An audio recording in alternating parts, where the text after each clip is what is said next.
नमस्कार। आज मैं आपको एक ऐसे देश की कहानी सुनाने जा रहा हूँ जहाँ के राजा बनने का नियम कुछ अलग था। एक देश था जहाँ पर 5 साल के लिए राजा चुना जाता था और 5 साल बाद उस राजा को बहुत दूर एक जंगल था जहाँ पे जंगली जानवर और घने वृक्षों के अलावा कुछ नहीं था। बहुत भयंकर जंगल था। 5 साल बाद जब राज कर लेता वो राजा, तो उस राजा को फिर वहां पे उस जंगल में पूरे लोग साथ में जाके जनता वहां पे डाल आती जिंदा ही, और वो वहां पर भूखा प्यासा मर जाता या फिर जंगली जानवर उसको खा जाते। यानी उसके लिए वहां पे जो जगह थी वो पूर्णतया नरक के समान थी। तो उस देश का राजा बना, 5 साल हुए और राजा को नए कपड़े पहनाए गए, ढोल नगारों के साथ उसको हाथी पे बैठाया गया और ले जाया गया वहां पे जहां पे वो छोड़ते थे, जहां की परंपरा थी, और वहां पे छोड़ दिया और राजा मर गया। इस तरह से काफी राजा वहां पे मर गए थे। और इसी क्रम में अब अगले राजा के चयन के लिए प्रक्रिया शुरू हुई तो चारों तरफ बातचीत की, कोई भी हाँ नहीं भर रहा था। एक समझदार आदमी था, बहुत होशियार आदमी था उसी देश में, उसके पास गए लोग और जाके उससे रिक्वेस्ट की कि आप राजा बन जाइए। शर्त सबको मंजूर थी और आपको पता है 5 साल बाद में अगर इस तरह से डाले तो राजा बनने के लिए कौन हाँ करेगा। लेकिन बार बार उससे रिक्वेस्ट करने के बाद वो समझदार आदमी जो था उसके समझ में आ गया कि अपने को अब हाँ भर लेनी चाहिए और एक बार इस सिस्टम को देखना चाहिए किस तरह से ये सिस्टम चल रहा है। तो उसने हाँ भरी और हाँ भरने के बाद वो राजा बन गया। और राजा बनते ही 10वें दिन उसने प्रजा से पूछा कि वो कौन सी जगह है जहां पे ले जाके आप जो पहले राजा थे उनको छोड़ देते थे। तो प्रजा ने एक मजाक के तौर पे इसको लिया कि शायद राजा इतने ही दिनों में भयभीत हो गया है और डर के मारे ये सब पूछ रहा है। तो हाथों हाथ जनता ने बताया कि वो जगह है, वहां पे है, आप देख सकते हैं, लेकिन अभी आपके लिए समय है। राजा का देखने के लिए जो राजा का जो उद्देश्य था वो अलग था, न कि ये था कि 5 साल बाद उसको वहां जाके मरना है।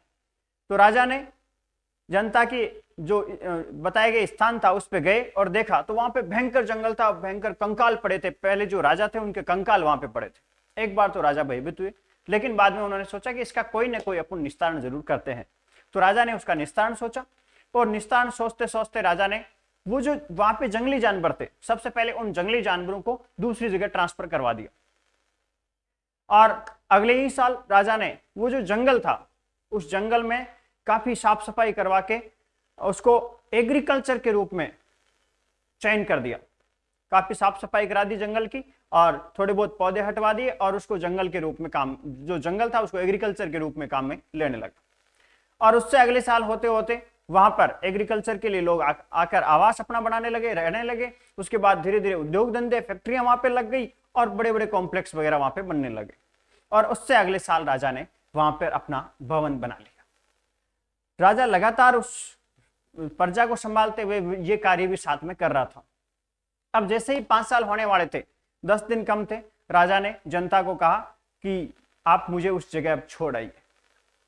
जनता ने कहा राजा जी इतनी क्या जल्दी है, अभी तो 10 दिन बाकी है, 10 दिन और जी लो।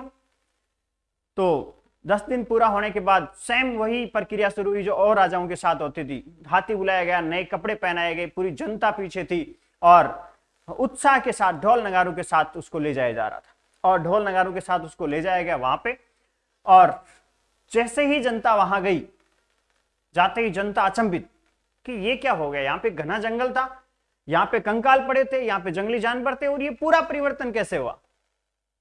तो बाद में जब जनता ने राजा को पूछा कि ये कैसे हुआ, तो जनता को राजा ने कहा कि हम जब पैदा होते हैं तो हम रोते हैं और पूरी दुनिया हंसती है। यानी जो अपने को जानकार, अपने जानकार है, सब हंसते हैं, लेकिन जो जन्म लेता है वो रोता है।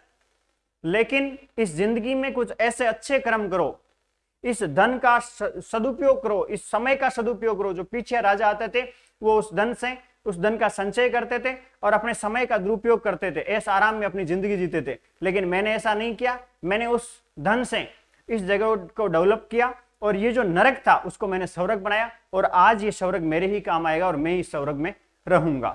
तो जो आदमी इस तरह से अपन सोचते हैं कि अपन आते हैं तो रोते हैं, तो राजा ने कहा कि अगर अपन वापस जाते हैं तो ऐसा माहौल होना चाहिए कि अपन हंसे और सब रोए।